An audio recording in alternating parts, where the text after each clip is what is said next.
Oh. No, don't take the other one. The other one's the... I'm just not going to touch it. I'll talk to Abby because she was on the email chain where the thing had Yeah, oh, is that one? Yes, that's why so I'll talk to her about it. Yeah, we just want the slides. The slides will be up in the wiki. So. Yeah, that Alyssa thinks That's cool, that's cool. I thought about that before. Yeah.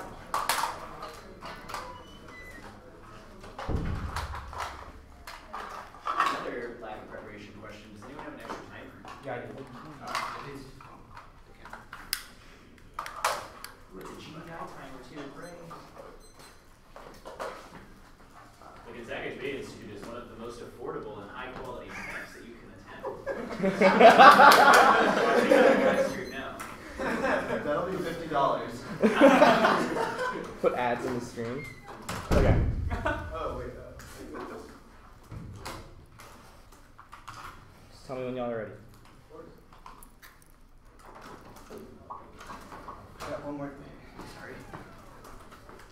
Just to make sure audio doesn't blast it out of you.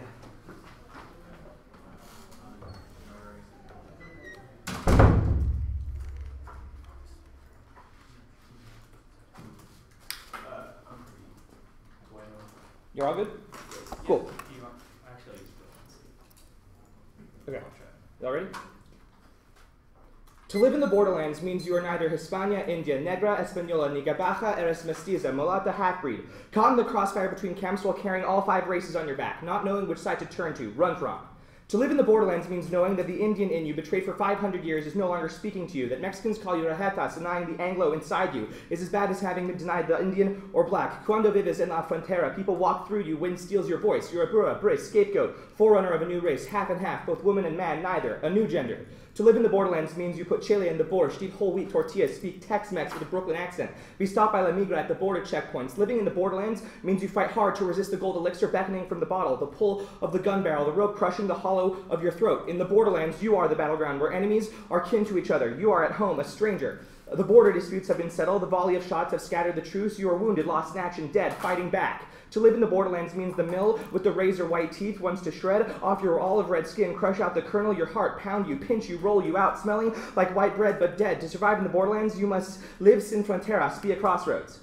That is Gloria Anzaldúa describing what it means to live in the borderlands, a space navigated carefully because it is the colonial wound. The U.S.-Mexico border is one such unique place of contention in the global imaginary. It is the space that Anzaldúa sees as the colonial wound at the root of the biographic and geopolitical classifications in yellow. In 11, the slash unites and divides modernity and coloniality. Anzaldúa's coupling of the Mexico-U.S. border with the colonial wound, the U.S.-Mexican border as unhendir abierta when the third world grates against the first and bleeds, acquired a new dimension. Border thinking was extended to understand the colonial wound where modernity grates against coloniality and bleeds. When we move from Anzaldúa's herida aberta to the slash between modernity and coloniality, the former brings toward biographic while the second underlies geopolitics of knowledge. Both are intertwined since the imperial classification goes with classification of people, civilized barbarians, black, yellow, brown, white, heterosexual, gay, and man, woman. Thus we affirm border gnosis to engage the U.S.-Mexico border, recognizing the chasm of colonial difference. Only this engagement can challenge dominant economic epistemological domination. Taylor, in 12, the hidden side of knowledge, ignorance suggests the chasm of colonial difference is too deep and wide to be bridged. Single vision, the understandings of the world history cannot comprehend the experience and worldviews of others. Being aware of profound difference might act as a brake on drawing easy parallels without listening and thinking, promoting critical and complex thinking, gaining a sense of how difference can help us perceive the realm of possibilities as an orientation point of vast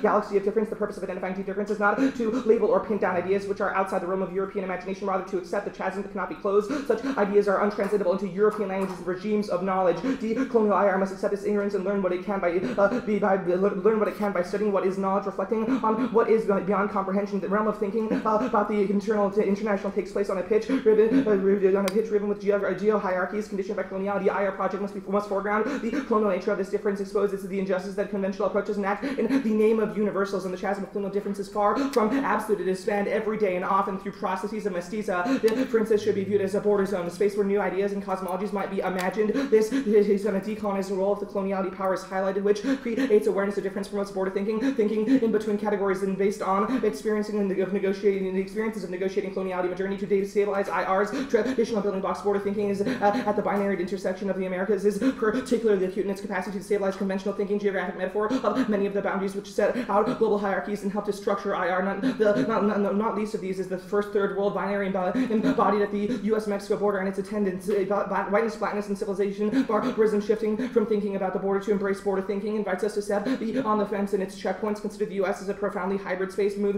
on hybridity as a melting pot to focus on mestiza, complex amalgam of native and African slave descendants. Relationships are marked by the coloniality power and logics of modernity, decolonial IR writing from a prized open U.S. for radical destabilizing difference, recognize hybridized concerns which generate openings for dialogues, should not assume that the U.S., like the Cuban slave masters, is not profoundly conditioned by the colonial encounter. Interactions do not occur in a power-free zone. Decolonial analysis of hybridity vigilantly foreground the presence of inequality, injustice, and potential for balanced border thinking. Inclusive IR perspectives offers a realm of imagination, connection, and intellectual opportunity to rethink and challenge dominant economic, racial, and epistemological modes. Colonial epistemic frameworks replicate cultural inferiority, erases other ways of knowing by only counting Western knowledge as knowledge. Baker in 8, the possibilities of the official curriculum are maintained within a Eurocentric complex of control of what counts as knowledge is contained within an epistemic framework that is constitutive of the monocultural worldview and project of Western modernity maintained within paraknowledge relation. Schools must incorporate diversity of knowledge equipped by the hegemony of Eurocentric knowledge and learning are permeated by this conception of the world. The production of personal and cultural inferiority in the project of monocultural assimilation is the hegemony of Western knowledge structures. We need to learn how studying within an imperial context give rise to powerful ideas of race, culture, and nation that were used to divide up and educate the world. Eurocentric knowledge is the center of an imperial and colonial model of civilization that now threatens to destroy the conditions that make life possible. Colonialism involves an ideological formation to construct the way the world is known and understood through the production and organization of knowledge. Colonialism and imperialism impose one discourse, one way of being. Eurocentrism refers to the hegemony of a universalized epistemological framework that governs the production of knowledge. As Eurocentrism is maintained in specific institutionalized practices taken for granted conceptual boundaries of the academic disciplines are all Eurocentric constructions. The way we organize knowledge is entrenched in a colonial paradigm. Western education reproduces colonial monocultural and diluted conceptions of and ways of being in the world. Understanding Eurocentrism involves recognizing and denaturalizing the implicitly assumed conceptual apparatus of Eurocentrism. The framework for the production and control of knowledge. Our liberal, university-educated ways of thinking, knowing, and being are a reflection of our particular worldview. Problematizing the presuppositions presents a post-Eurocentric framework for reinterpreting the curriculum. Using this opportunity in a policy debate classroom to question current reading of history is critical to encourage student consciousness. This round is a starting point for change. Every instance matters because it changes the nature of the classroom entire, not just an individual debate round. Trough and echo. In 5, there is need for these issues to be part of the questioning current within our classrooms that would allow for reframing the narrative of you as history, knowing how we engage with education means emphasizing how power bears tangible effects on national history by reproducing vindicating inclusions and exclusions. Such a critique requires questioning how singular history celebrates the U.S. place in the world as the common base of info about the American experience. The U.S. as an imperial power is ingrained in framing specific representations that normalize practices. Students rely on historical resources rather than question such resources. Then the most likely outcome will be the reflection on the past that continues to celebrate myths, to evaluate the history narrative. Is to reconsider what it means and develop a consciousness to admit the participatory nature of knowledge and invite engagement with the world. So the students question the authority of historical text will result in students realizing that the classroom is a place to develop a common understanding of how a nation is formed, understanding the historicity of a nation offers as a starting point. There is no unified knowledge of history, only contested subjects whose multilayered and contradictory experiences intermingle with partial histories presented as unified. This represents an opportunity for genuine productive study and learning, and our use of Anzaldua's method is crucial to using our app to performatively engage border gnosis in the debate space itself. This change in form of language is key to embody performance that incorporates a subaltern Anzaldua. In 87, in the performance of the shaman, my people did not split the artistic from the functional, the sacred from the secular, the ability of story and poetry to transform the storyteller and the listener into something else. See, a preoccupation with the deep structure. The problem is that the bones often do not exist prior to the flesh, but are shaped by after a vague shadow of its form. Is discerned. My stories are acts encapsulated and acted every time they are spoken aloud. I like to think of them as performances and not inert objects. It is a who or a what that contains the presence of a person. The work manifests the same needs of a person. It needs to be fed tango, barnard, what? Are you saying something? Okay. Cartesian dualism is fundamentally intertwined with coloniality, modernity, the apathy to break it down. Gross-Gill in 7. The Cartesian ego cogito is foundation of modern Western sciences by producing a dualism between mind and body and between mind and nature. Descartes was able to claim a non-situated universal God-eye view of knowledge. The point and zero perspective of Eurocentric philosophies hides and conceals itself. This allowed Western man. The gender term is intentionally used here to represent his knowledge as the only one capable of achieving a universal consciousness. These are part of global designs articulated to the simultaneous production and reproduction of an international division of labor of core periphery. What is your method? We use Anzaldua's poem of La Frontera as an embodiment of border gnosis, which is thinking about from the border.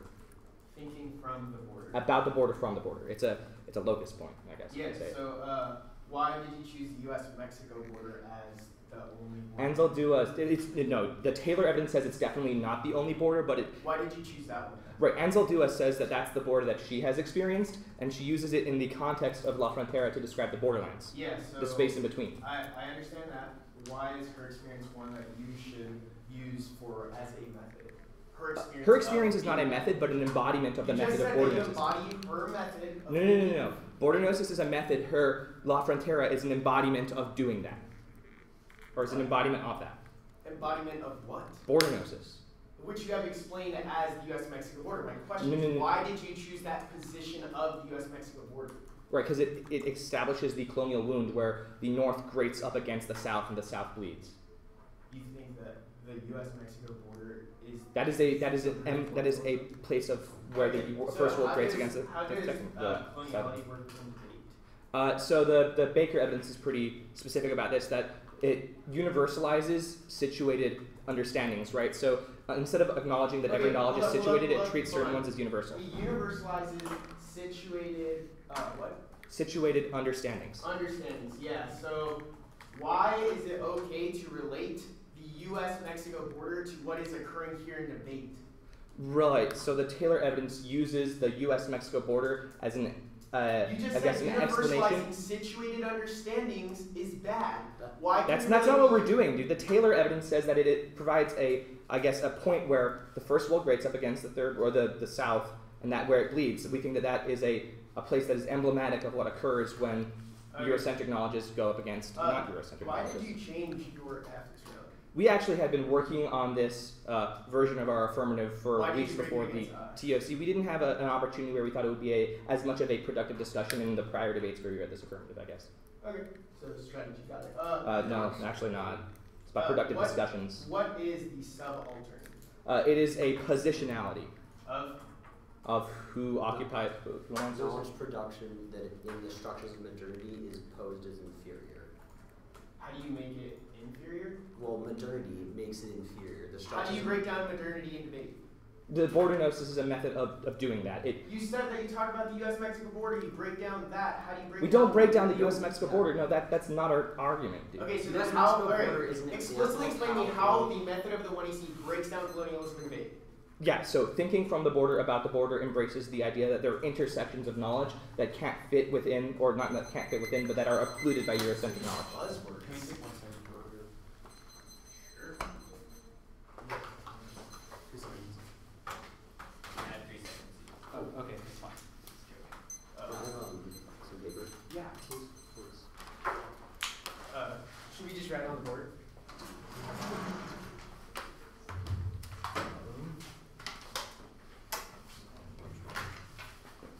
3 seconds. What's your order? Just one. Wow.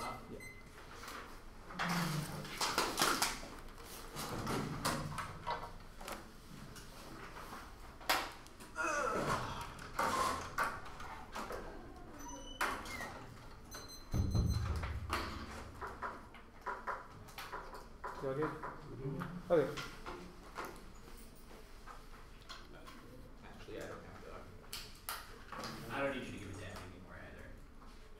Now that I know what it is, it's a me project. Fair enough. What am I going to say if she asks? I'm good. Okay.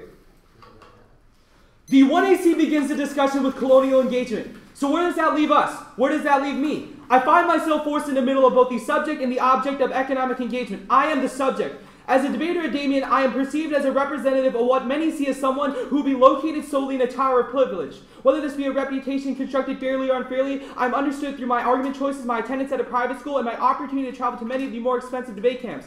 My identity is constructed as a defense of a wall of what debate was. I am the destroyer of worlds. I am the object. As a Filipino, I'm permanently marked as other. I am engaged in the economics of debate to see certain behaviors and arguments as acceptable. This part of my identity is sometimes absent so long as I choose to run arguments that are acceptable. The minute my mind strays, this part of my identity becomes the primary way that people see me. The moment someone hears a narrative, the community categorizes you. The simultaneous coding places me on both the inside and the outside, at a permanent position of both always included and excluded. My identity is understood as a contradiction. Where do I fit? Where do others think that I fit? I can be both in neither category based on how I am coded in the community solely based on my choice and how others perceive my choice to participate. You see, Violence and oppression are not only external systems that exist out there, they are social processes that normalize oppression in our everyday actions and through the debate space in particular. As a minority at Damien High School, power works through and against Dave and I. It's privilege that conceals and denies the existence of both the process of materialized oppression and the acts of violence that we commit on an everyday basis. It is precisely for this reason that we must confront the oppression within us at a starting point. We call this process of methodology interlocality. This process isn't and shouldn't be easy for anyone. The focus on privilege will conjure up feelings of discomfort, and we must lean into that discomfort instead of distancing ourselves. It's a sequencing question. We must evaluate ourselves in relation to our social locations in the debate community as a starting point for effective debate to occur. Darnell Moore writes that intersectionality is often referenced as a counterfeit license to enter resistance works. Even a person who declares to have a deep understanding of oppression themselves have yet to be discerned and address their own complicity in the maintenance of a very oppression that seek to name and demolish a political framework can lead to the good work of analyzing the system of oppression as they function out there and away from the ways we can function as the actors and narratives of counter-resistance that we rehearse. We might be missing the opportunity to read our complicities, our privileges, our accesses, our excuses, our modes of oppressing located in here as they occupy each of us. Many focus on the external dimensions of oppression and results manifested in the lives of marginalized but might at times be asking to consider our own stuff. They might instigate such oppression. What if we extended intersectionality by invoking interlocality? Social location speaks to one's context, highlights one's standpoints. Interlocality is concerned with these social locations that foreground our knowing and experiencing of our world and our relationship to these systems of people within our world. Interlocality is a call to theorize the self in relation to power and privilege, politics and subjugation. It requires the locating the I in the intersection. Where could it be argued where such work is highly individualistic? It is at the bare level of self in relation community where so meaningful transformation is made possible in these times of radical and spontaneous insurgencies. We should reflect on our need to unoccupy sector privilege in our own lives, even as we occupy other sets of domination. Work must be done at the level of self and community. We cannot rally around progression yet be complicit in very homotransphobia, racism, sexism, and ableism that terrorize the lives of many others. If a more loving and just communities we imagine in advance, we need to start at a different location that we might have expected. Self. You see, the one was a performative double turn. They simultaneously disavow the responsibility to protect the violence that it causes while replicating the same logic through the deployment of their preemption to intersectionalities. It's designed specifically to preempt the protective methodology and epistemology of the one. However, the same violence that they try to repudiate is replicated in the forms of the one. For example, they talk about things in the one that we won't do, things that we haven't even given us, things that we haven't even done within the past. We haven't even given a speech yet. There's a preemptive responsibility to protect what they are talking about. The way in which it does violence is the way that their argument about the debate space assumes all bodies are universal, as if learning methods are neutral, as if everyone has and will learn everything the same way and has the capability to do so, as if everything is equally accessible. But the truth be told is that the preemption to our recognizing privilege arguments has a retention problem, because the fact that not everyone engages in this space engages in questions of policy in the same way, it inevitably means that people are left out. This violence is an independent reason to vote negative, and we must forefront our complicity of these systems of domination as the starting point for building an alliance. The systems of repression are interlocking and reinforcing our intersectional strategy is key to create more productive ways of interacting with one another outside heteropatriarchal white supremacy that produces an arbitrary system of permanent war and domination. Smith says that this framework has proven to be limited and presumed communities have been impacted in the same way. It may be helpful to adopt an alternative framework. I call such framework the three pillars of white supremacy. White supremacy is considered by separate and distinct but interrelated logic. One pillar is the logic of slavery. Blackness becomes equated with slaveability. The second pillar is the logic of genocide. Through this, non-native peoples become the inheritors of all that was indigenous. Genocide serves as the anchor for colonialism. The third pillar is Orientalism. Orientalism marks people as inferior. Orientalism allows the U.S. to justify being in a constant state of war. We are victims of white supremacy, but complicit in this what keeps us trapped is being able to participate in the other pillars. Our alliances will not be based on our shared victimization, but where we are complicit. These approaches might help us to develop resistance strategies that do not keep the system in place and keep us accountable. We would check our aspiration against the aspiration of other communities to ensure our model does not become the model of oppression for others. If we look at this binary, we may be misread the dynamics in different contexts. Another failure is we fall back on U.S. centrism. We fail to see how the U.S. maintains oppression here by tying our interests over there. Any liberation does not challenge heteronormativity, cannot substantially challenge colonialism of white supremacy, and you should vote negative to interrupt the mechanism of the one by questioning the oppressor deep within all of us. Our interruption is key to help with inequality in the debate space. Tony Perucci explains that rupture performance and next interruption event confrontation battlefield is a form of direct action. Rupture performance are interrupt. The confrontational understanding performance as rupture provides a way to think about and create interventions of political frameworks that places the focus centrally in the active performance. Our spectacles will be participatory. They be open and in setting stage to ask questions and leave the silences to formulate answers to interventions. Performance seeks to disrupt the experience of daily life, a rupture of living of social relations. Interruption creates the space for and initiates the experience of a ruptural performance. Ruptural performance are interrupts, so that's available for critique. The interventions that need to cause rupture of communication barriers, and the manifestation of that rupture is ruptural performance. Unmask the hidden truths we have developed. Ruptural performance is about the experience of the encounter of as a systemic effort to unmask the obvious, and our impact operates on the level of scholarly accountability. They're so busy staring out the window, they ignore the violence being done in the mirror. By focusing on the borderlands, they ignore the violence in the room. Only prescribing new meanings to the system of debate can we solve the issues of the borderlands. We must hold these individuals to the words that they speak. The actions that they advocate, failure to do so recreates an unethical racist ideology and proves that all of their truth claims should be disregarded. Patricia Hill Collins explains that I'm trying to change the idea of seeing emotions and intellect as distinct. The personal expressiveness heals dichotomous rift separating. It is impossible to fill that through strictly linguistic cognitive abstract meaning, the social-cultural, motive meaning. The ethic of care may be part of women's experience. Two contrasting epistemological orientation characterized knowing, an epistemology of separation based on impersonal procedures for establishing truth, and epistemology of connection which truth emerges through care. Abstract unemotional notions access valuing one time, one type of knowing over another. An ethic of personal accountability is the final dimension of alternative epistemology. Only must individuals develop their knowledge claims through the dialogue and present them in a style proving their concerns for ideas, but people are expected to be accountable for the knowledge claims. Assessments of individuals' knowledge claims simultaneously evaluate an individual's characters, values, and ethics. Reject the Eurocentric masculinist belief that probing into an individual's personal viewpoints is outside the boundaries of discussion. All these expressed in actions taken are thought to derive from a central set of core beliefs that cannot be other than personal. Knowledge claims may be individuals respected for their moral and ethical connections, but will carry more weight. Emotion, ethics, and reasons are used as interconnected with central components in addressing knowledge claims. If the epistemology used to validate knowledge that comes into question, then all prior knowledge claims validated under the dominant model must become suspect. And alternative epistemology calls into question the content of what currently passes as truth and simultaneously challenges the process of arriving at that truth. And additionally, this also proves that they won't solve, because the reading of the 1AC doesn't alter debate practices of ignoring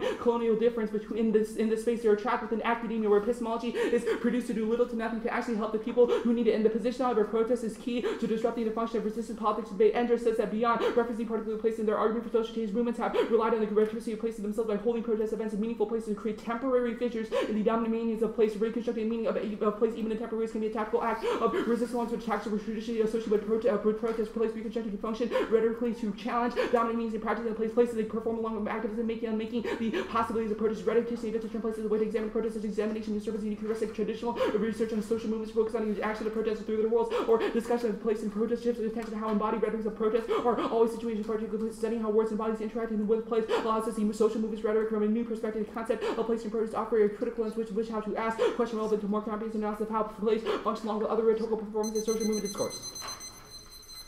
You good? Yeah. I think you made a claim that like we are focused out there in the borderlands instead of in here. Why isn't in here a borderlands? That's not our argument. That is actually our argument, is that you started the 1AC by saying the U.S.-Mexico border is an example of the borderlands. We use Why isn't in here a borderlands? We agree that in here is a borderlands, but the 1AC did not start the discussion. No, I think you made a claim that's like you look out there at the borderlands, but you don't look in here. Yeah, it's a distancing argument. So we distance from the borderlands in here is what you're saying? Yeah. No, you distance from the borderlands of the U.S. Like, yes, focusing on U.S.-Mexico border is the distancing from the borderlands in here. Fair enough. You made this claim that like we read our argument in academia, which means we don't solve anything. Why doesn't that apply equally to y'all's argument? Because our argument is based off of the spaces that we are a part of. Right. So we can effectuate the changes that we are a part of. The piece of Darnell Moore evidence talks about how when we are focused on us and the places and the structures that we are a part of, we can ascribe change to that because we are able to argue for ourselves based off of the identity. So are we not a part of modernity in here? I'm sorry, I don't really. You said we're not a part of, like, in here we're not a part of other things. Are we not a part of modernity here? I think that's a false characterization of why.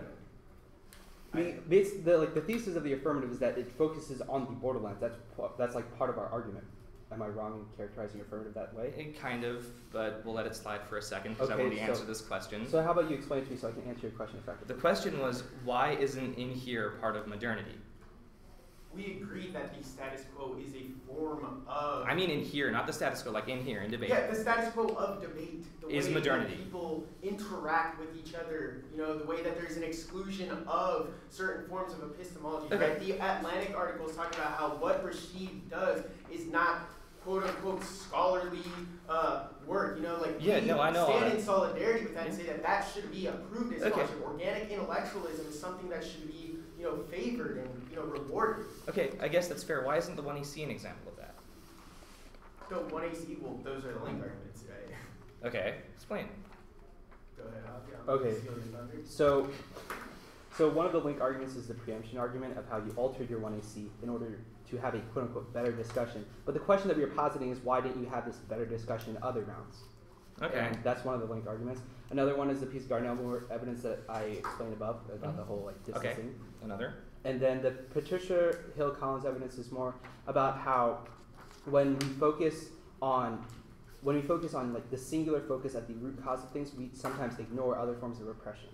How does that happen? We focus on the root cause and then we ignore other oppression? How?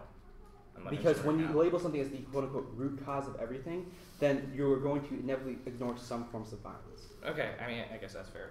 The way that the more evidence in the Judicial column is Sorry, we're taking oppression is notes. interlocked, it's not just one thing.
Uh, 728 left.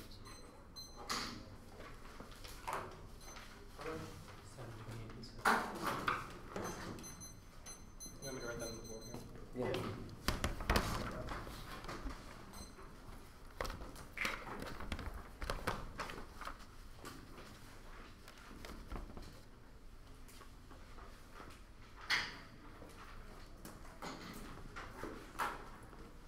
Actually, one more time. 720.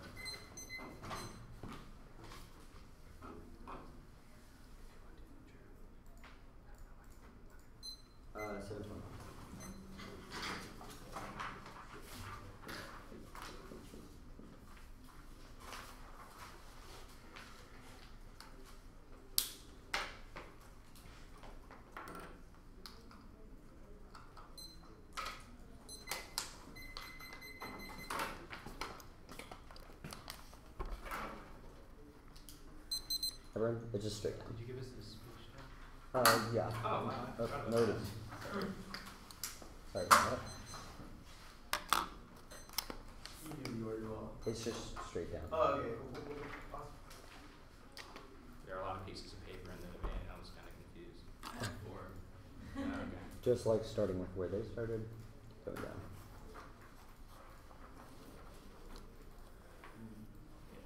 He did not text me about food, but she just claimed she did. I screenshotted it. Okay. Okay. Everyone set?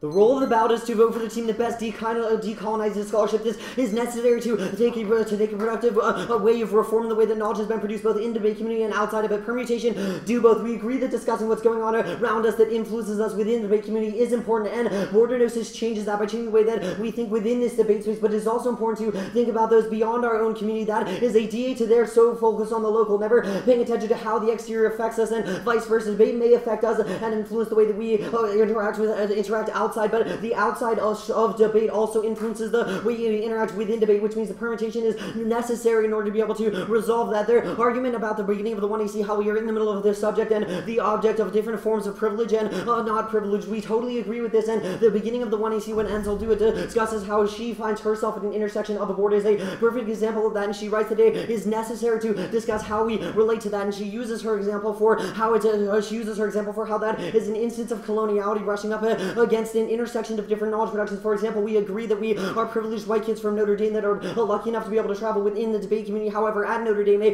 Catholic school, I am one of the only Jewish kids there, with an example of how I am in different situations of privilege in different contexts, but it is necessary to use decolonial thinking, i.e. resolving the destructions of modernity that privilege one way of being over another in order to resolve that, which is the only way that we can truly get to violence and oppression, which accesses all of their claims within debate, because the reason that there is oppression and violence within debate is because some people think that their form of knowledge and ways of being are superior to the others. Their first argument is intersectionality, that it's a sequencing question. We agree with their sequencing question, which proves that the permutation is the best option, and the role of the ballot is not competitive with ours. It is a question of intersectionality, and border gnosis embodies that intersectionality because it is the only way that we can truly discuss the ways in which there is an intersection of that type of knowledge and being. It is crucial that people in privileged social locations become a part of the decolonial option. Rejecting us because of our identity ensures that decoloniality remains at the margin. This must include a break from continental philosophy. 112, the decolonial attitude seeks to be able to listen to what has been silenced. We all must seek to become decolonial rhetoricians rather than be at the service of continental philosophy. We should adopt a decolonial attitude that aids in shifting the geography of reason. It is not enough to leave this task of scholars of color. Such a move is dangerous. It continues to relegate these important questions to the margins of the discipline while constructing a fiction of inclusion that remains authorized by the hubris of zero-point epistemology, we who are colonized in some way otherwise cannot be the only ones leading the charge to dealing rhetoric from modern coloniality. An ethic of decolonial love requires those who benefit most from the epistemic violence of the West to renounce their privilege, give the gift of hearing, and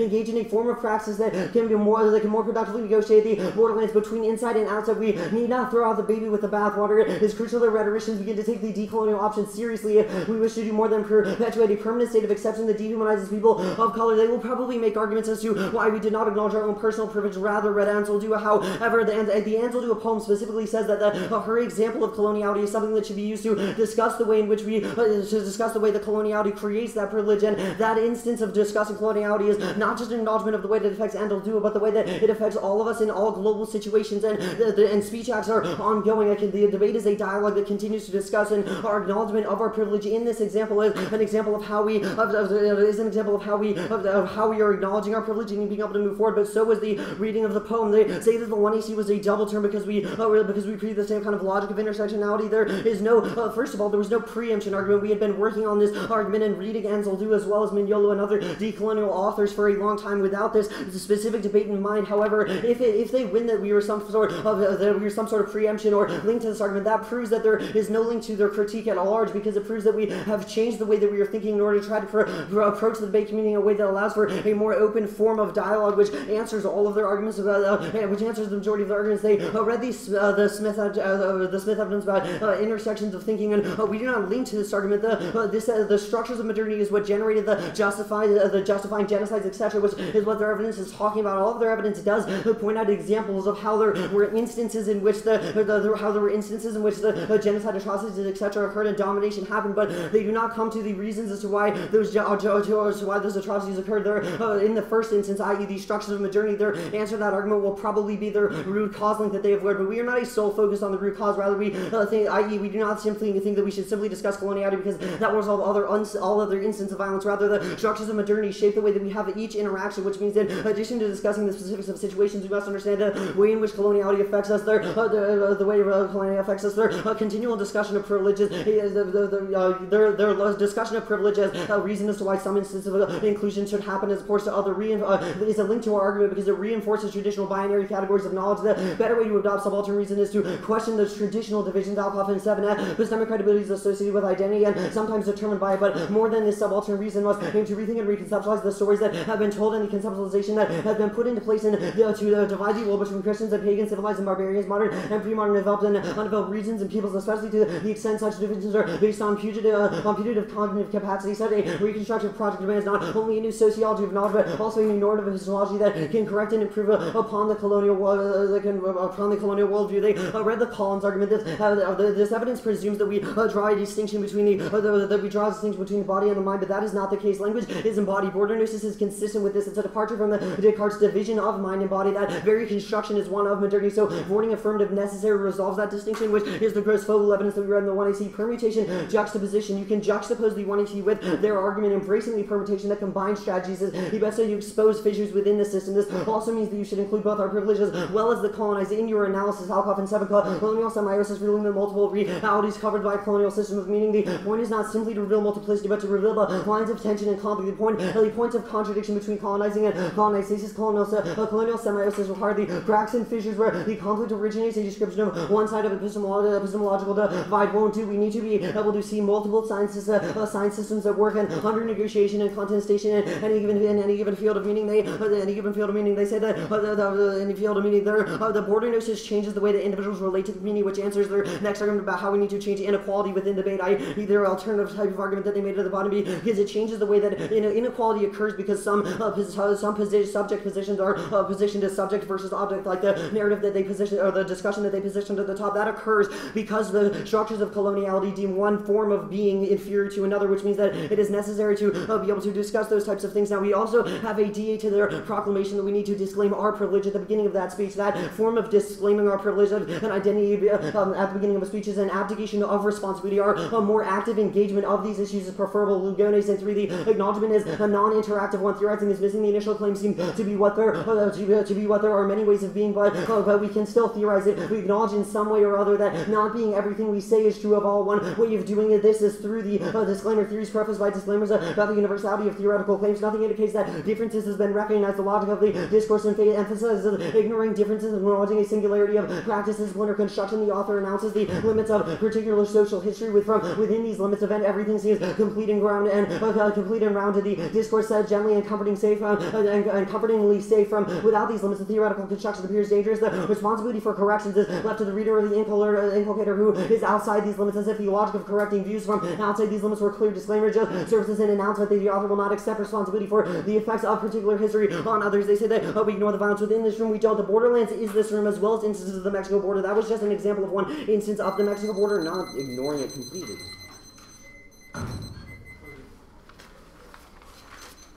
How do you embody your politics of engaging this space? Well, our argument is that modernity, as well as like the structures of coloniality, are always are currently always structured around us, which means that in the context of the 1AC, the discussion of coloniality, as well as Ansel Dia's poem, is a way of changing our paradigm of thinking from one of. So how do you do that? Through the reading of well, the reading of the 1AC, as well as our whole discussion within this debate, is an example of that.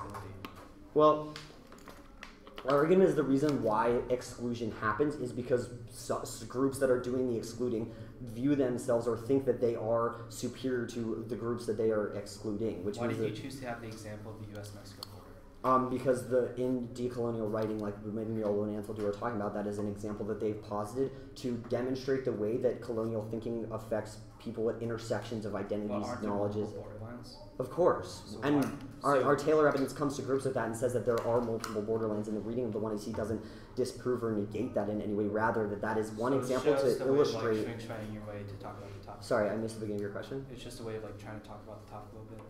I mean, we think that the fact that we do talk about the topic, I guess, is one way that it is tied into debate to make it an example of the topic. But I don't understand what your question is. So I may have misheard that is an instance of where the so I may have misheard you in part of the 2AC where you say that coloniality isn't the sole root cause. Is that an argument you made? No, the argument was that we don't focus on the sole root cause. So we don't say that we should always only study coloniality. Rather, that coloniality affects every instance of interaction. So whenever we're discussing specific instances, we need to understand how coloniality shapes that. So how do you talk about coloniality in the debate space? Well, we think that we've addressed the way. We think that as of the 1AC, we've both addressed the way. We think that, I guess, this goes back to the disad that I made at the top about how the exterior affects us within the debate community and vice versa, which means that we need to understand how coloniality writ large affects the world in order to understand how it has also implicated So the you're debate focusing on community. the outside, so because And you're saying that the we're- outside and the influences inside, because the coloniality inside. is at both. Well, But the I- very that's distinction I don't between know how you're answering the question that I have asked. I'm saying that we think. Okay, sorry, so okay, you're yeah, go focusing. ahead. So you're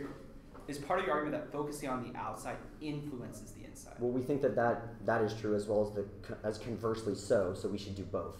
Like we think we should focus on the inside and the outside because they influence each other. Okay, so how does this juxtaposition permutation work? Well, we think that putting together two different like ways of thinking, methods, approaches is productive one because it. How can you just put two different methods together? How do you Well, embody that? Well, like we think that our Alcoff evidence says that embodying that is productive because putting together two epistemic quote unquote locations of like different like perspectives or like locations is productive Yeah, but because that it shows the evidence fissures. context- It shows I the have one more fissures. question. Yeah. The piece of Lugonis evidence talks about how disclaiming a privileged identity at the top is bad. Why isn't your action of doing that a link? Well, we think that I don't understand your question. I guess we didn't do it at the top of our like 1AC.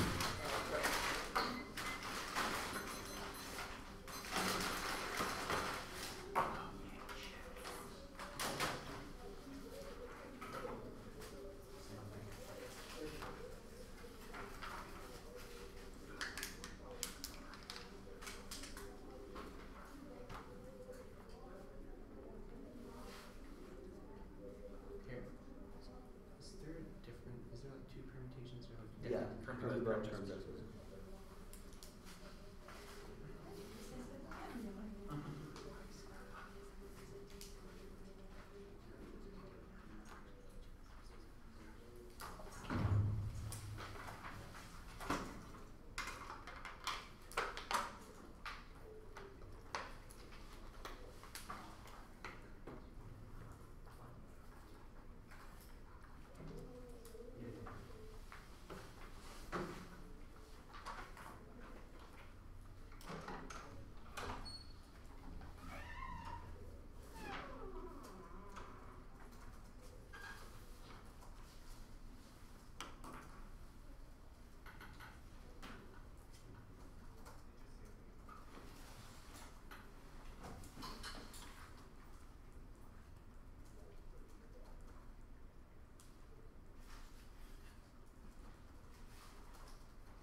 you got this. I'm gonna use restroom.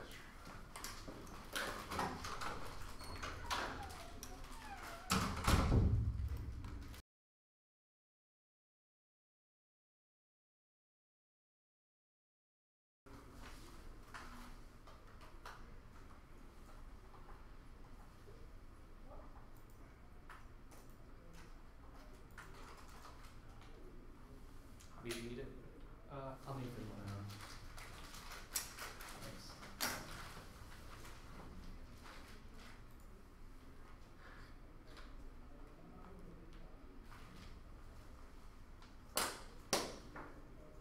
Seriously. No.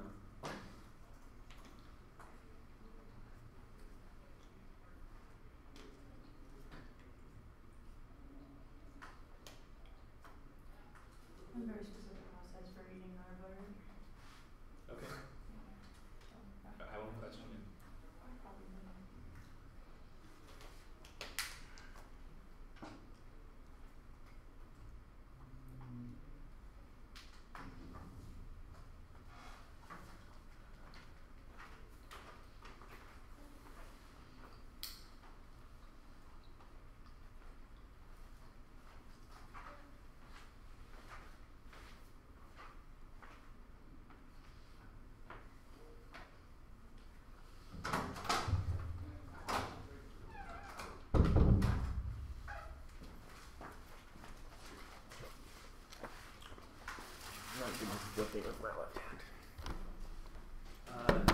Those tables are kind of, yeah.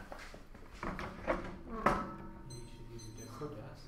Those tables are kind of, yeah. That's all I'm gonna say. Oh, Yeah. it gives right. Yeah, tough problems. How are we splitting this? Or are we? Or I was just gonna try and Sure. keep it straight. I mean, the one in ours. I mean, sorry that I'm revealing a little bit. Spoiler alert, but the one in our will be the permutation. So I don't wanna. So, should I just start like flowing underneath the perm, or we can make a new gauge for the perm. Yeah. I mean, there's only two. okay, just basically I think these are more equal. Yes. That's better. Have some more people. I don't even say anymore. I just like taking her debate. Most of them I don't even ask. I just put the perm on a separate page. Yeah. I'm also terrible at flowing, so we were kidding. I don't even flow. Okay. All right. Is anyone not ready? Sitting at home watching the semifinals of this year's NDT, I thought I hope Georgetown wins because that is what I was trained to think. Jackie Massey's benign request for reflection occurred in the immediate present, but it wasn't until after the final round that I realized that I was not entertained, educated, or invested in the type of debate that I was taught. This made me ask myself, why do I do debate? Where there was once an answer, there was now a vacant space. I have debated for Damien for 4 years, gone to Michigan 7 weekend, Hoy Spartan Scholars were the debate camps where I was expected to master arguments like framework and politics that protected the heteropatriarchal structures of this space. The result was an expectation of success, but that expectation was inculcated by strategies that protected the white body. The reality of it all was that I became a champion of compliance and creating distance from that engagement. This forced me into the middle where I'm always inside and outside. Inside because of my privilege, but outside because of my bodily coding. It has created an identity of incompleteness where I'm always torn between the margin of acceptable and inaccessible. My acceptance becomes contingent on running arguments that are established by the fact that I go to Damien and I went to good camps. I am a minority playing the game of the dominant, but why play the game if they never see me any different every time that I play? Now, the role of the ballot arguments, these are nonsensical. The ballot is critical to show that you are in solidarity with accessibility and visibility in this debate space, because the only thing that we have tangible and political effects on that, you should not just watch and discuss the problems in debate, but rather you should engage them. What have they done is a critical question that should be going through your mind while you evaluate the debate. Now, look, this may seem a bit ranty, but this is the best way that I can put my thoughts together after the vague nature of the affirmative after cross-examination. I would be a lot clearer about this, but since they weren't very clear, you shouldn't punish me. They say that using the method of Gloria and Zaldu is something that they embody by thinking about the border from the border. Aaron repeats this phrase a lot, but what does it mean? How does that break down colonial academia and debate, or even better, outside of debate, which is the only only impacts that they extend, which is a psychological thing that they do not take into account. The only impacts that they extend are about the colonial genocides that occur outside of this space. Why did they not talk about that stuff in here? What should be prioritized? If you cannot answer that question by the end of the debate, then you can vote negative on presumption, because your ballot should be used for the team that has best performative methodology for increasing the accessibility. They say universalization of situated understandings in debates, the example of colonialism in this space, but the act of stealing her method from her personal experience is a method of commodification and colonialism at worst, because they use her method to win the ballot, but they never use it to create actual political change. We think that the personal is political, while they do not recognize that, because the way that we engage each other in this space should be the forefront of the discussion. We should not take into account that the way that she finds herself at the intersection, they do not recognize that the way that people have a relationship to privilege is actually different based off of the situatedness, the positionality, i.e. where are you on that political spectrum? Where are you on the spectrum of oppression that PhD talks about, whether it is the gender, the race, the class, and etc., ableisms, etc., which are more evidence goes into explanation. His explanation of the subaltern also was that it's quote-unquote the positionality of knowledge. What do they do to allow for that knowledge production to be allowed? We embody that type of politics through our argument, as well as engaging with the community. I recognize that because I'm always at the margins, that I cannot always understand others so much, but attempting to engage them is necessary. Last night, or yesterday, in fact, I was told by a lot of judges that I should take my movement to the next level. What do you do to engage others? So we called Rashid Campbell last night because Marquise was a really awesome coach. We talked to him about his experience in Indiana and the horrific articles that are coming out about the activity, especially the epistemology that he uses that are referenced in Crossix. This was when the reality set in that debate is not a safe space. After his round against liberty, all he had to do was step outside of his room and encountered anti-blackness in this space. He said that he felt like a criminal before he even had a voice, which means that should be the forefront of the discussion, not some hypothetical way that they solve decolonial knowledge production. Rather, the ballot and affirming that you affirm interlocality means that you are in resistance to the way that debate does it now, to the way that debate approaches knowledge now. Now, the next two arguments, they want to talk about all the violence out there, which is an external distancing link, because the inclusion of genocide and violence impacts are what allows us to not change what occurs in here. Additionally, they do not solve that violence out there by reading their 1AC. In here should be the prior question. Now, the arguments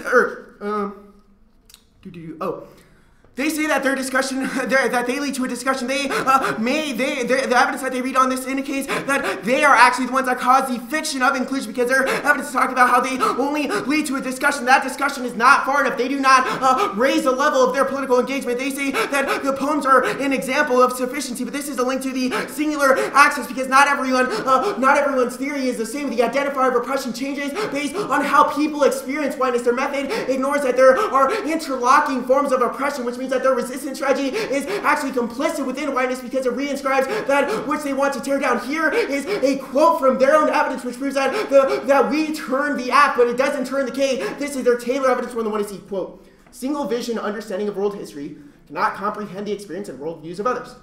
Wow, sounds like the single axis view of only decoloniality is a root cause turns your app.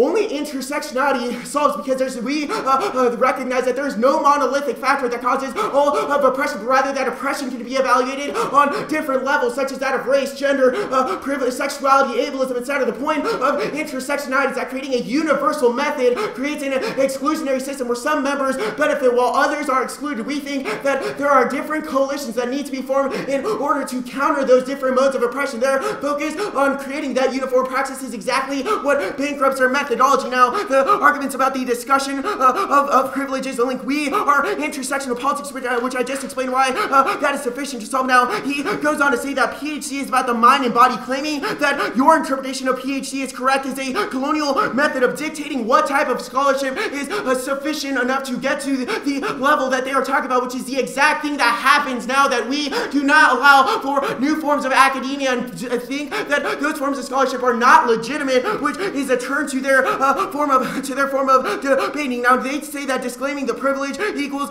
disclaiming of their position, but they are not an intersectional analysis. We are not an intersectional analysis only. We are intralocal analysis, which means that we have to find the I in the intersection of where we are in that fabric of where we are in the fabric of the causes of oppression. The 1AC should be held accountable for what they said, and describing it as the U.S.-Mexico border in the 1AC, you should not let them get away with that by saying that debate is the point, or debate is the borderlands, because we tried to start that discussion 1AC cross-ex.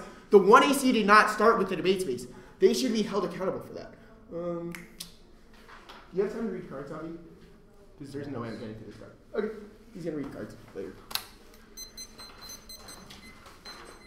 Okay, my first question is how does a negative ballot increase inclusion within the activity? Well, the point of the rolled ballot is that Lanning would say that he is taking ecological resistance and saying that he affirms that he will stand by. I get that, but like... Right, like Rashid was talking about... No, hold on. How does that increase the material inclusion of debate? Like, Lanning aligning with your movement, I guess, why does that increase the inclusion in debate? Well, there's two arguments to that. One is that he recognizes that he should not be a passive spectator, right? The example of Rashid, when he experienced that racism, he said that there was just people watching, just looking, just like, they didn't do anything. That is what debate is now. We say that by affirming our method of interlocality and saying that you will be the strategic resistant, you will stand by him, you will say, I've got your back. Increases inclusion, one, because it shows that he is aligning with a movement that is trying to include.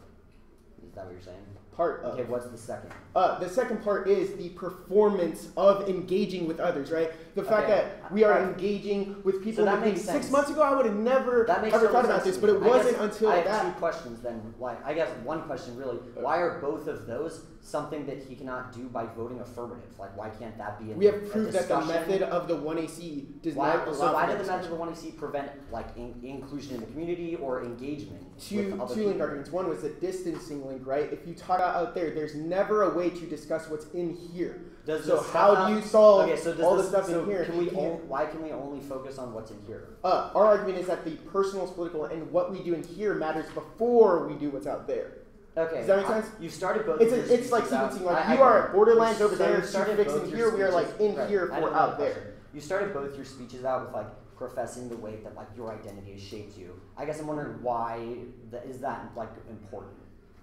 Why evidence? How does that affect? Patricia Hill Collins' evidence indicates that this is exactly the type of epistemology that we should endorse. In fact, she says positivist ways of viewing knowledge production. You should only look at content is flawed. You should look at what was the experience that person had that made it that person write that, right? So it gives the example of a black. Can I continue? Oh, all right. If we a lot of your speech was centered around kind of your identity, I guess, but you said that we should at some point have a dialogue. When do we start talking about other people? No, I said the affirmative is only the discussion. When do we move past professing our own identity into a productive dialogue or a dialogue? That's the point of making your politics. But 5 minutes of your speech was talking about how debate has affected you. I'm wondering, when do we start talking about how we vote, people within the community affect each other? That's the point of him signing the ballot. He aligns himself with that. There needs to be engagement. The way that debate affects the way we interact with each other. How do you have a single view of history, the way that history has happened? You said that was a double turn. Where do we have a single? The Taylor evidence is pretty good. I'd slow down on that part.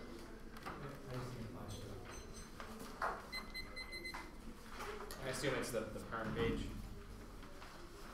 Yeah. Cool.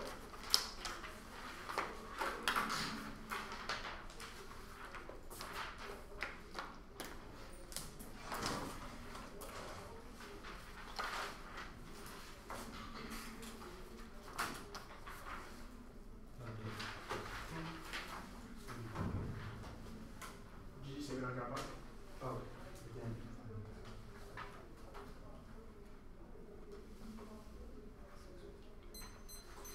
I mean, I know cards. Oh, the cards are around here. Okay, of course that has.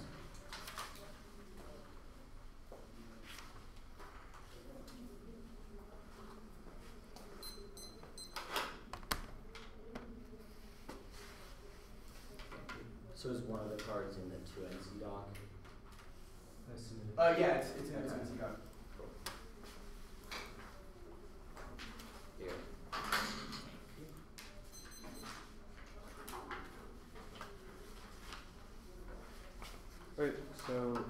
guess the bottom of the twin C. And then the pen page.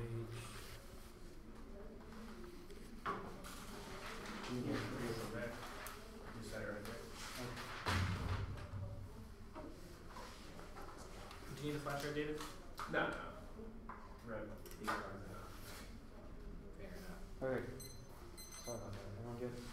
Okay. Combating textual hegemony is a prior question. Do not concern yourself with legibility. Instead, align yourself with the unwritten, spoken resistance of poetry. Conquer Good says that the dominant way of knowing in the academy is the empirical observation, critical analysis from a distant perspective, knowing that this propositional knowledge is shadowed by another way of knowing that is grounded in active hands-on participation, knowing how the authoritative view from the above pretends to transcend location other than the benefit of science and reason as disqualified and represents other ways of knowing that are rooted in embodied experience, subjugated knowledge has been erased because they are eligible. They exist as bodies of beings outside of books, eluding the forces of inscription that would make them legible and thereby legitimate. But guess agrees not what it is who finds the realm of complex nuance meaning of the embodied and all that more meaningful because of the refusal to be spelled out as visual, verbal bias of the Western regimes of knowledge, finds researchers define meanings that are expressed forcibly through intonation, science, body tension, and other arts of sequencing or subordinate people do not have the privilege of explicitness, the perception of clear communication. Only middle classic academics could assume that the world is in text. Texts are often accessible or threatening charged with the regulatory powers of the state. Subordinate people experience text and bureaucracy, literacy as instruments of control, displacement, power of law is written on the backs of the subject illegally, and this time same pages are illegal because they are not legible. Hegemony textual needs to expose and undermine.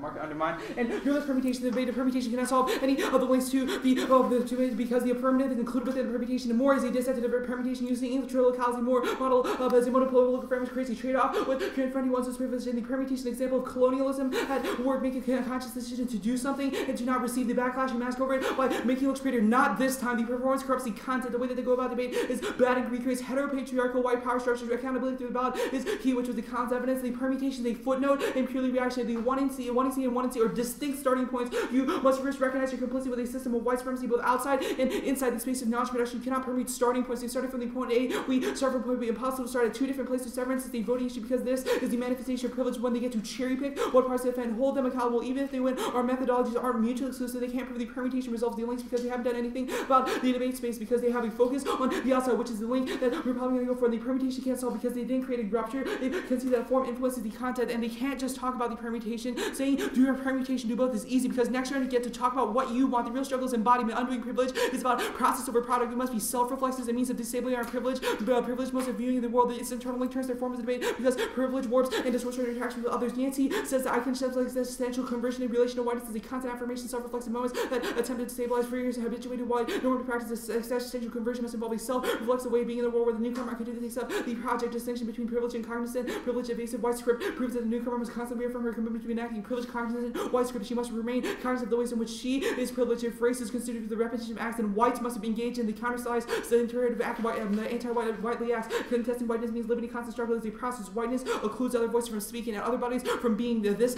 signals the problematic self-certainty and narcissism, and they are in a double line. They link to the Lugones evidence that they say the discussion of privilege corrupts movements because Harry talked about his privilege at the top of the TOC, and you vote negative on that alone, or they do not solve the alternative because they do not have a discussion of their privilege, and the absence doesn't embody the interrogation of privilege because it wasn't the forefront of the discussion. They always push our discussion aside until we bring it up, which is why the alternative can solve. The alternative can solve because there is only mercy reinscribed, and whiteness is fluid and always changing in form. But the only way to fight that white magic is we embody and always are what we believe. Whiteness can never obscure itself in our ways of being or acknowledge that we produce it if we actively confront it. Also, the preemption argument is the reason why they cannot win the debate because you have to stop and take a second to actualize the fact that you read a different affirmative to exclude our discussion. It's the same way that Border Patrol loosens security on areas and other in one area so that people try to go through there and then they are detained once they get into the U.S. This type, they are in a double, they're in double, and either they preempted or they link. The double bind does not apply to us because we are always embodying it. They do not read the affirmative every round, which acts outside of a mere preemption argument, but rather than the next round, who knows what they are going to talk about. David and I see the importance of increasing accessibility, so we're still always already going to talk about it. And confronting our privilege and complicity with violence is key. They mask and footnote, recreating white liberal subjects because it's always the dominant signifier unless we foreground discussion and rejection of it. One of us says that other bodies are too real, too fleshly. White male heterosexual body is found its own corporeality, its own particular specificity, so that it can function as a universal signifier period as the controlled contained bodies represents the realm of the mastery of all bodies and disemposters of disembodiment. Whiteness functions perfectly. The white straight male body appears of normal body without marking, perfectly containing the power and perpetuates the logic containing which whiteness thrives. The body is a perfectly contained whiteness is never where it appears veiled beyond capture. Also, the permutation juxtaposition argument does not make any sense because because what does that mean? You do not just include my method because it assimilates my performance. You chose this methodology to prove that the methodology you chose is insufficient to solve all their arguments. And the Elkoff evidence is a negative card because we expose the multiple realities. Colonial focus lens proves that the permutation is inevitably going to fail. The only way that you can do you cannot do permutation juxtaposition because you have to be about the permutation. You have to embody that as a whole. You have to embody that as a whole because you do not solve any of the arguments because you do not do this every round. Yes, 21.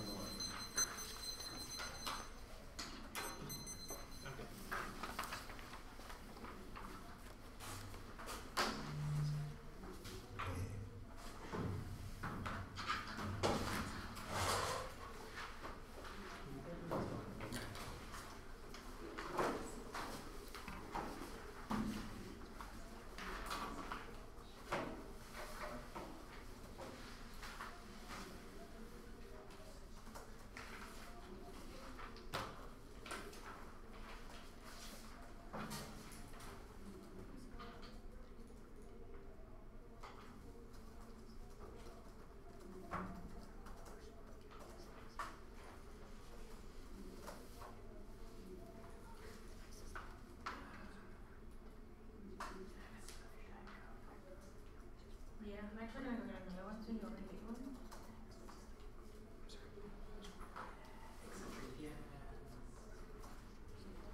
I understand, but I have. It's like basically something that is always in my head. Jim and I walked to the surface earlier and George clothes, and then I decided to have like one Red Bull today, but that's way under my daily intake. Yeah, it's the TOC. You gotta have Yeah. this thing. Turban and Carlos.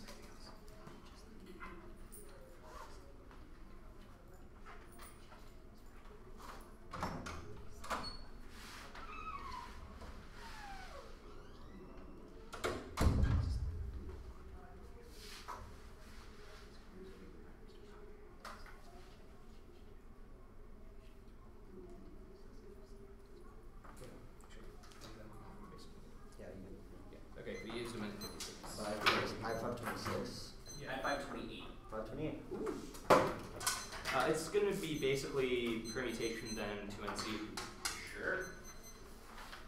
Believe that.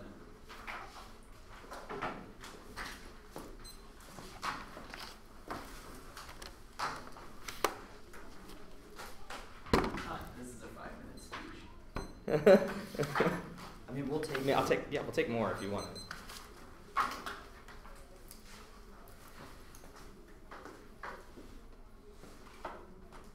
Should I wait for ALD? You can if you want to. Okay, because I think she wanted to see this debate. Sure. Wait. We're running ahead. Awesome.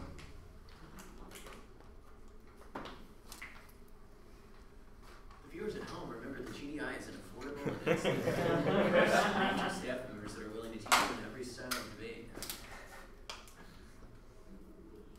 Who's teaching you this year? All sorts of people.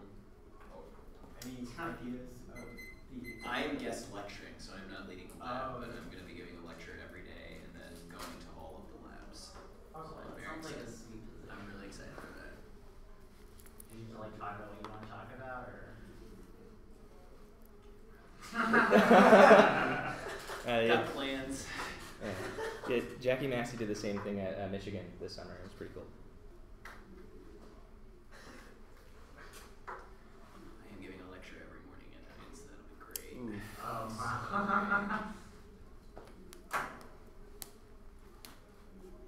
It's really way better for me because I'm really disorganized, so I like lecturing and I like getting to interact with everyone instead of just a separate. Yeah.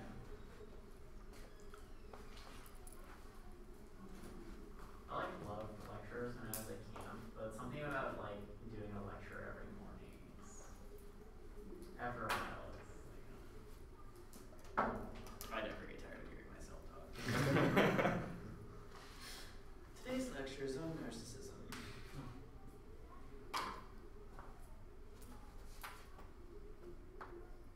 Did she say she was going somewhere? To get a Diet Coke. Of course. Do you want me to just call her?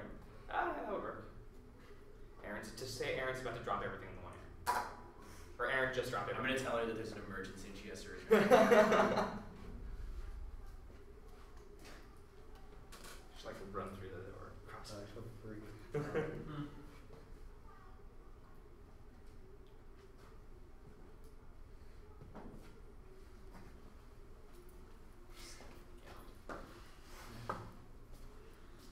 And so the email thing happened again. Yeah.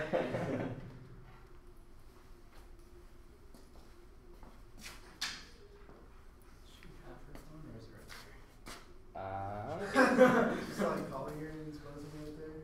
Nah, it's not there. She didn't pick up. No, of course she didn't. She can It just is wait. filmed. She can't. Yeah. If she So can. why don't we just go ahead and Yeah. let's do the thing? There's a small overview on the perm. Sure.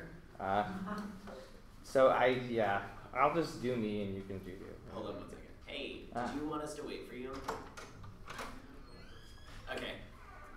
Yeah, that's what I figured. Okay, bye.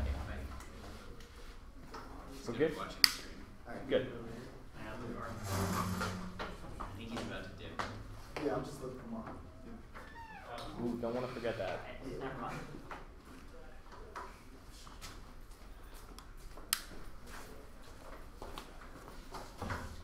Okay. Okay. Anticipation is built. Is anyone not ready? We agree that debate definitely affects us, but how we relate to the outside world. But we have to acknowledge that what happens out there affects the in here as well. Their sole focus on the in here makes the debate community more insular. In the first place, it proves that the permutation to do both solves best because it includes focus on both. We embody a focus on both in here and out there. A couple of this that prove that this is best. First, they cause political retreats. White Western intellectuals try to insulate themselves by saying, I can only speak for my position, so don't hold me accountable when I do something that is messed up. That is Lugonas. We don't do that at the top of the 1AC, which means that Harry's confession of privilege in the 2AC is not a disclaimer that our Lugonas evidence is indicting, but it proves that it only links to them, or at least link differential goes negative. Second is the people in the West should be engaged in things outside their own communities. Yeah, we're not doing everything that needs to be done, but if we're not doing what we are doing, then we're going backwards. That's the Wasner evidence. The part of the problem is that European people don't understand the way what they do affects the outside world, i.e. our consumptive practices, driving Hummers, etc. If we only think about what we do in the context of debate, we ignore how what happens outside of debate affects what happens inside of debate. Sequencing is arbitrary. A common theme in both of their narratives is that it is not just about here. It was about how things more than debate affected them and how what they did in debate, which proves their argument how we need to focus on outside debate and how that interplates our experiences in debate. Nobody was born in debate, which means that external structures definitely do influence debate. The 1AC brings those structures into debate, which then influences the debate community. It goes both ways. All this was proven by the preemption argument, which was dropped by the block. We don't link to their arguments. The idea that we preempted is presenting the claim in the 1AC. The 1AC is a way of presenting the claim in the 1AC proves that we have evolved in our thought processes in a similar fashion as Damien has, which means that the act of preempting is a good one because it proves that in the thought process of constructing the 1AC, we have focused on what happens in debate. Now, the permutation, they say it links to the more evidence, which was answered, but footnoting proves our outside-in disadvantage, which was explained above. They say we don't sever anything borderland as our method, and we're including the 1AC. We're simply also including a focus. We're simply including a focus on both. The permutation does not solve the alcohol evidence and answers the Yancey evidence by saying that disclaimers always cause people to ignore political outcomes, which means that we have a dissat to that. Preemption proves that we don't link, which was answered above. They say privilege confession is good, which was also answered above. Is that good in the permutation? Yeah. We Okay. shouldn't be held to what we might do in the future because that leads to authenticity tests. We shouldn't be held by what we might do in the future. It's one, non-falsifiable, and two, is a form of authenticity testing, which is bad. But we've read this at every single debate at the TOC, which should be sufficient. Now, the line on the 2NC.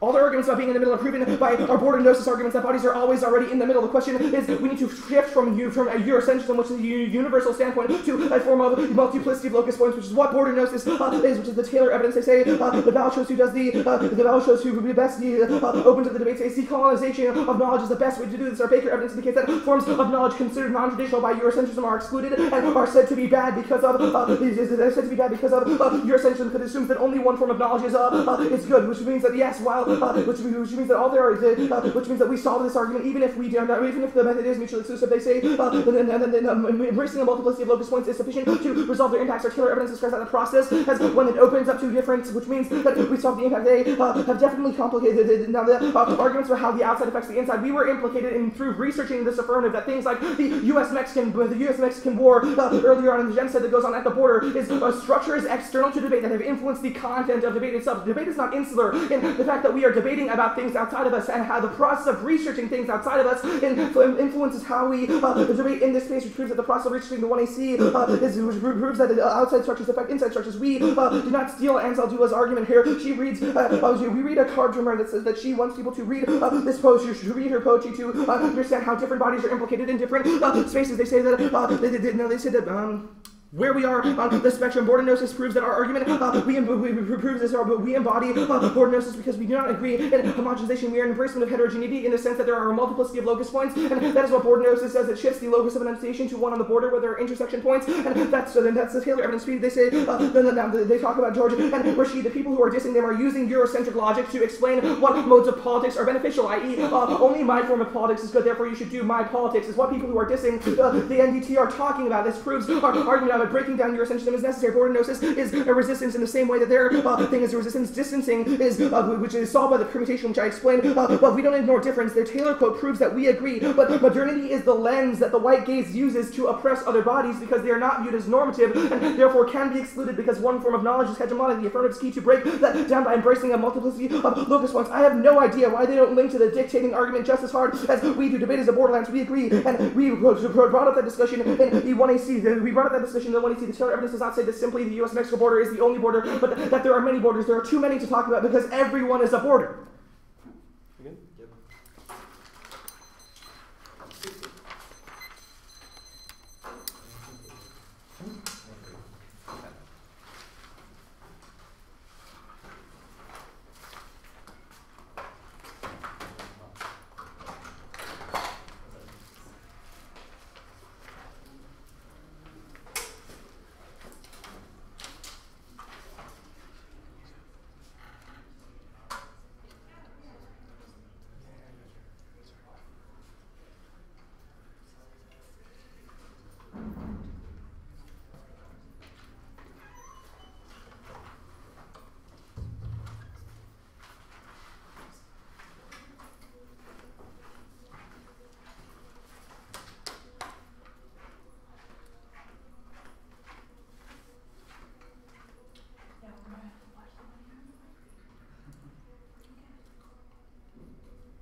get really ranty, so I'm just gonna talk. Now 2 sections though. Is there a particular order you'd like to put them in? Yeah. I appreciate the ranting, but are you gonna perm rant first or? Yeah, you'll probably want to put this on the phone. Sure. Yeah, that's probably good. I'll figure it out. Won't we all? All right. This is a debate about competing methodologies, which is reason why if we win that their method is not sufficient to solve you vote negative because the affirmative has posited, their affirmative has taking into account a multitude of perspectives to solve Eurocentric logic. How does a recognition of that do anything? What does voting affirmative do to break down the Eurocentric ideology and epistemology that is out there? What does it do?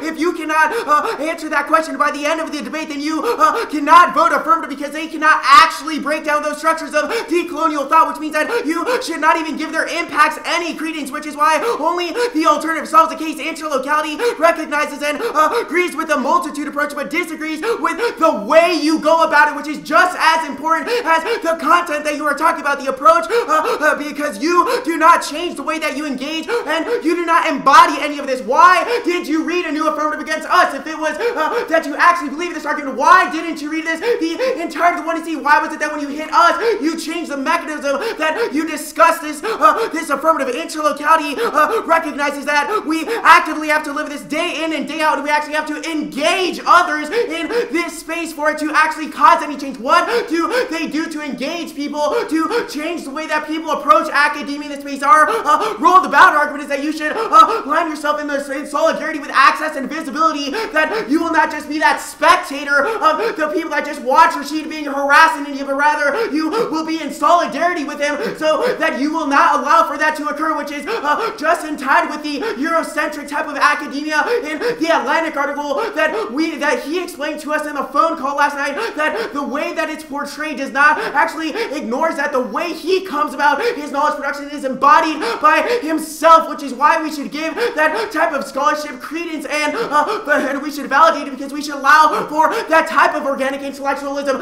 Voting negative aligns yourself with that, which means that only we solve the case, but they do not solve us, especially because the fact that we are trying to engage Rashid and the fact that Marquise has been able to include us and in these types of discussion is something that they cannot permute because they are not engaging those same people, which means that which means that you cannot permute that. This is also something that the Yancey evidence indicates, that the constant reflection is critical because whiteness changes forms, which means that even if they change the way that they engage Eurocentric academia, that type of academia will still come up in a different form, which is constant self-reflection, i.e. only intralocal approaches where you find the I in the intersection of that oppression is critical, which is why the ballot is critical. The role of the ballot arguments I explain above, they say that knowledge is excluded. The alternative still solves why that knowledge is excluded, but they have not really come to grips with the sequencing question about how in here matters more than out there at this present time. Yes, you were not born to debate, but you are here now, which is why that is more important, because the way that we engage with people in this space is something that we spend an incredible amount of time, which is why we should focus on that, because the way that we engage in this space and the way that we are taught to engage here affects how we engage others out there. So if you cannot act ethically in here, how can you act ethically out there? Which turns all of their borderlands arguments out. They say U.S.-Mexico border is an external influence into the content of debate. They have not explained or related how the U.S.-Mexico border is the same as the violence in here, which is that type of homogenization of violence, which is an external link and a disadd to the permutation, which means that they should not get new extrapolation of this, especially since they have been very vague about what they do since the prospects of the 1EC, which should not be an advantage for the affirmative. Now, they say that they don't steal her narrative, but that is another form of homogenization, assuming that all forms of oppression and ways of analysis to undergo ways to find the I in the intersection should be the same. Gloria has a specific instance of the U.S.-Mexico border, which is this critical distinction. If they cannot explain why the U.S.-Mexico border violence is the same as in here, we should probably not endorse Gloria's intersection approach of over there and here.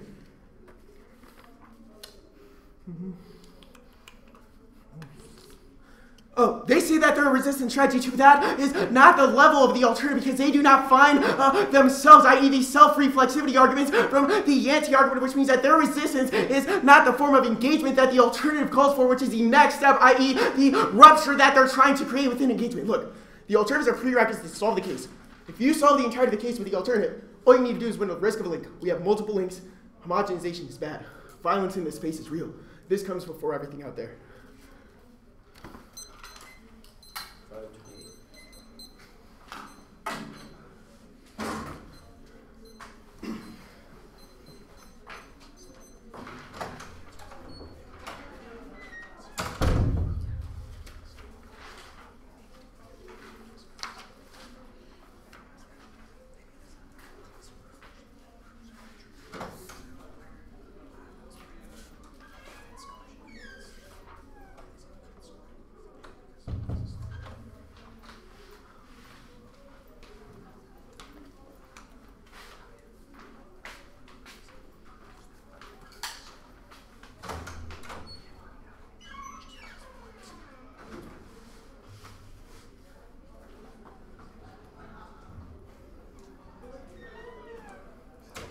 Is that the one from lunch? Yeah. Yeah.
The ranting would be better flowed on the permutation first.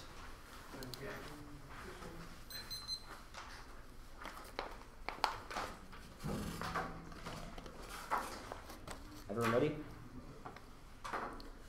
Coloniality, modernity undergird every instance of inclusion and exclusion, and bordergnosis is a reconceptualization of that knowledge in order to depart from the structures of modernity that undergird those instances, and failing to do so causes Eurocentric violence, and thinking which causes unending violence kills the conditions that make that violence possible, and it reinforces the type of exclusion that we experience in debate, which is our Baker evidence. The permutation to both solves best. We agree that debate is exclusive now, and that is bad, but with the knowledge that we have and the way that that is embodied in a Eurocentric fashion causes that exclusion, and is what we take issue with, which is why voting negative is a departure, voting affirmative is a departure from that. It signifies an alliance with inclusion, and so far as it's a promotion of a good form of knowledge production over a bad one. They also do not articulate why voting negative is a vote, if voting negative is a signifier of aligning with an inclusion debate, why is voting affirmative not? They have links to the fact that we did not profess our identity that we talked about Ansel do in Mexico, but no links to why we have not increased inclusion within the community, which means that the permutations both can either encapsulate that, or we have dissats. He did a little too much ranting in the 2 hour because he was conceded dissats to voting negatives that prove that the alternative cannot solve the F, and that either the permutation or the affirmative alone should be sufficient. The sole focus on the interior prevents ever discussing the exterior and how it shapes us. No one is born in the debate community. You are here for a reason. His only answer to this is that you are here now, which proves that it is important to discuss that, but you came to the debate community because of external factors that opened it up to you and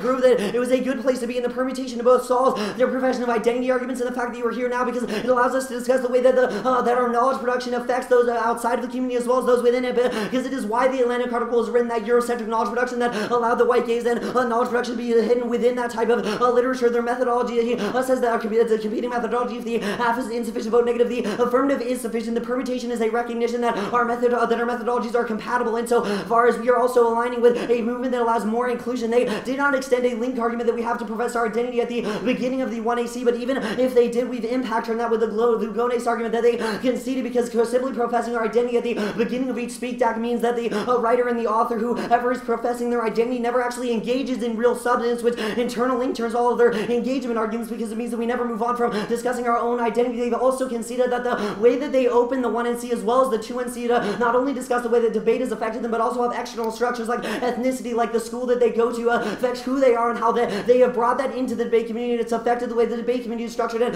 vice versa, which proves that it is necessary to address both instances. Their discussion about how we need to endlessly question and focus on our self-reflexivity proves that we never move back to our own arguments, that we never talk to our own arguments, and we have also engaged in discussions. For example, we read a bordergnosis argument with a different 1AC at the CPS round robin, and discussed with Chris Randall after the debate how we could make it more inclusive and discuss more things. And he said that we should read arguments like the Ansel to a poem, like actual instances of people within Latin America that have experienced these instances of coloniality. The role of the ballot arguments are not competitive with ours and not offensive for them, because we also express solidarity and access those new types of accessibility to the community. However, it is a question of inclusion. However, the only question of inclusion can be resolved by a method through which we combat the way that knowledge production exists, i.e. the decolonial paradigm, which is necessary. They say voting negative, align yourselves with their movement. I already answered that above. It is necessary to be able to align yourself with a movement, but we do that too. Their link arguments are not consistent with the argument that we do not align yourself with the community. They have not extended an external impact, which means any risk of our Baker evidence outweighs and comparatively turns it, because even if you include some groups, there will still be groups that are excluded, and excluded violence happens on them. Violence will happen on them. He says that the alternative solves because we know who exclusion and in here matters. It might be true that in here within the individual does matter, because that shapes outside, but not in here insofar as within the community is. That is not the only thing that matters, i.e. in the personal does matter, but that is shaped by the way that external structures tell you what to do and what your identity can be, etc. There is no separation between between inside and outside, i.e.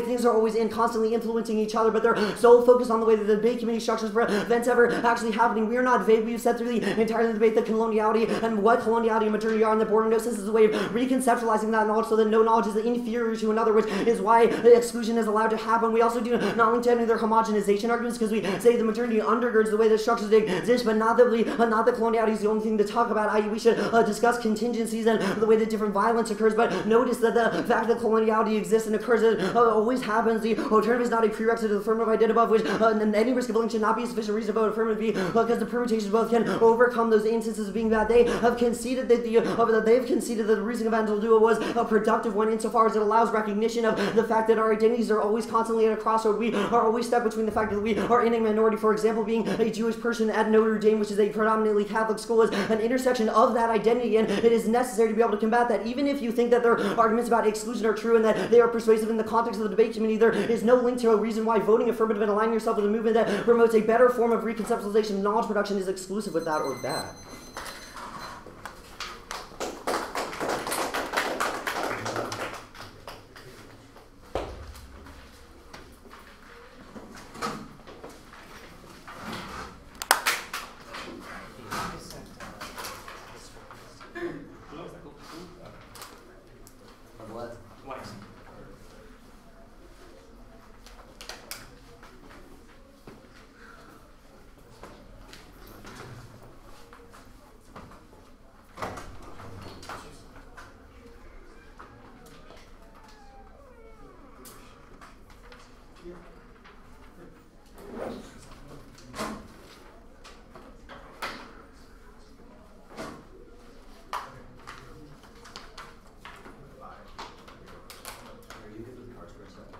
Yeah, because they're all TOC. I'm just gonna run with that. Sure thing.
I just, the affirmative, I think you need to talk more about border gnosis consistently throughout the debate, and I think that this might sound silly, but going to the case page and being like, where did the 1NC talk about border gnosis? This is the thesis of the affirmative. Here's why it interacts with all of their business, and framing the arguments that you're ultimately winning that are offense to the alternative, which I think there are some. It's not. I thought this was very close, and it was difficult to resolve the disadds to the permutation relative to the disadds to the alternative, and that one of the ways that you all could have framed this better is sort of go back to the thesis of the affirmative, explain why.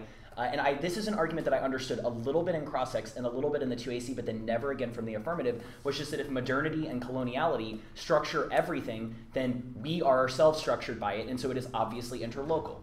Just like we are subjects of coloniality, we are subjects of modernity, therefore it is implicitly, that statement came out a little bit in cross-ex, and so I think more discussion of that and more framing of your method in terms of the vocabulary and in terms of the concepts. So I thought that the Patricia Hill Collins argument and the Yancey argument in the 2NR were not like dropped, but that you need to frame your offense and your method through those filters much more. And I think, again, discussion of competition ended up helping the negative a lot more than it helped the affirmative. And I think more talking about two of those things. I also will say that I think that a strategic pivot earlier in the debate away from the permutation more towards sort of an impact turn style. We are good. Our method resolves the best parts of what they have said, but we have lots of offense to both their performance and the sort of abstract concept of the 1NC would have been a better strategy. I thought your best offense in this debate was the out there DA. I thought the negative was like, I don't want to say bad on this, but you could have been much, much better. The argument that I thought they won, that is, I'm curious to sort of hear the responses, but you won that there's a huge impact out there. You won that it structures and that we walk into debate with the real world and that the real world affects debate and that those two things are co-constitutive, but I have no idea how the reading of the 1AC solves that. And so it was like, yes, there's a huge impact to it. Yes, you want a trade-off between the two. How do you solve it? And I think a little bit more on that would help you a lot. Vice versa, you are like, you do not want to hang your hat on you don't solve for your impact to, it was just very dangerous. I thought that you needed to do more direct comparisons. And I agree with the 2AR that the impact framing in this debate by everyone, particularly the negative, was not super great. But I think that the solvency explanation of what the alternative does relative to what the 1AC does was a little bit better from the negative. And I don't think this is true in the abstract sense. I thought that the 1AC was well situated to say that we changed the curriculum, right? So it's not just about what we do here, it's that we take border gnosis with us out there. And that, a solvency component. I also thought your privilege dissent was okay, although I think that the PHC evidence deals with that a little bit, at least the way that the negative has explained it to me, which is they didn't want you to add a 15-second disclosure of into the 1AC. It wasn't like, here's a list of things that I am. That's not sort of what they're asking for. They're asking for an interlocal approach that posits you inside of these networks. And I think that that's distinct from, I wish you had said this too, but I think that that card ultimately is framed in this debate as a negative argument, right? That it would have been bad if you had just tacked on a disclosure of privilege and that could be counterproductive, but I don't think that that's what the negative is asking you to do in this debate. And I also do agree with the negative's assessment that the 2AC did this. The 2AC was like, it's bad to have just moments of flashing, acknowledging privilege, like a snapshot of it, and then you proceeded to do that. So I thought that that was weird, and I thought that their discussion of privilege was much more interlocal in the way that it combined sort of how privilege can coexist in the same spaces and be navigated with oppression, sort of just that those two things can be packaged together and that we are in a network of it. And I thought that that was a weird sort of thing in the 2AC that you were like, it's really bad to do this, allow me to do it quickly. So I think that pick one of those earlier. And I think also an argument that was throughout this debate that I wish both sides would talk more about is what if you change your mind, and the sort of intentions behind reading new arguments and changing the way that you debate. This was something that was discussed sort of shallow by both sides. Sort of the negative clearly has a genealogy of themselves and how they approach debate, and I thought that the affirmative could have pushed back a little bit more on this and been like, no, even making this preemption link argument proves that you have not, I don't know, it just seemed like inconsistent with the rest of their arguments. Like, if the whole point of the negative is that we are all interlocal and that there are different forces that shape us, and they have come to these conclusions because of different revelations, then like, why can't the AF? And I thought that the part of the 2AR where you explained that, I thought that was real strong. So I think that earlier framing of what if you change your mind is sort of like, no, this was an attempt for us to change the way that we approached it. We are doing what border gnosis is, which is taking the old sort of epistemic frames that we had and expanding the scope of it. And I think that it would help you all a lot to speak in terms, not just of vocabulary, like a technical, like frame it in their words, but the concepts behind it. Because throughout the debate, I sort of understood the negative as saying intersectionality is like meh, there has to be an I there. And so I kind of mentioned that above. A couple of preemptions for some of AF stuff. I already mentioned this, but the 2AC, 2AR connection on border gnosis versus the 1AR is one way that you can easily make this debate much closer and possibly just win. It's just a more clean connection drawing the line of here's what our AF is, here's what our method is, here's why it decontextualizes for some of their business. I think start with that in every AF speech, and it helps you a lot. I also thought it was kind of strange at the end of the debate when I was walking around thinking about it. I thought that almost any net benefit that you won to the permutation was really just an impact turn to the alternative. So conceptually, it was like you spent half your speech saying we are the same thing as them, we are the same thing as them, we are the same thing as them, and the second half saying they're bad. So I think pick one of those earlier in the debate. I think based off my previous comments that I think the impact turn strategy is probably better than the permutation strategy. That's not to say that you shouldn't draw a Venn diagram and say our method includes lots of the stuff that they were talking about. You can certainly align yourself with resisting the Atlantic article and vote affirmative. Like, I thought that discussion was kind of shallow, and like I don't understand why border gnosis wouldn't be a way for me to reject the sort of epistemic framing of those type of things. But the biggest point for the AF was you were great about pointing out the lack of impact comparisons, but then sort of followed up with a very shallow impact comparison yourself, and solvency was the, yes, they have not compared impacts very well, but they have done a very good job of explaining sort of, I thought, a couple of solvency arguments that were lacking for the other side. So a couple of DAs I thought they won to the permutation. I thought they won that it was not interlocal, and this was another thing that was a little bit frustrating in this debate was everyone is throwing around the word embodiment as if I have no prior understanding of what that word means and differently.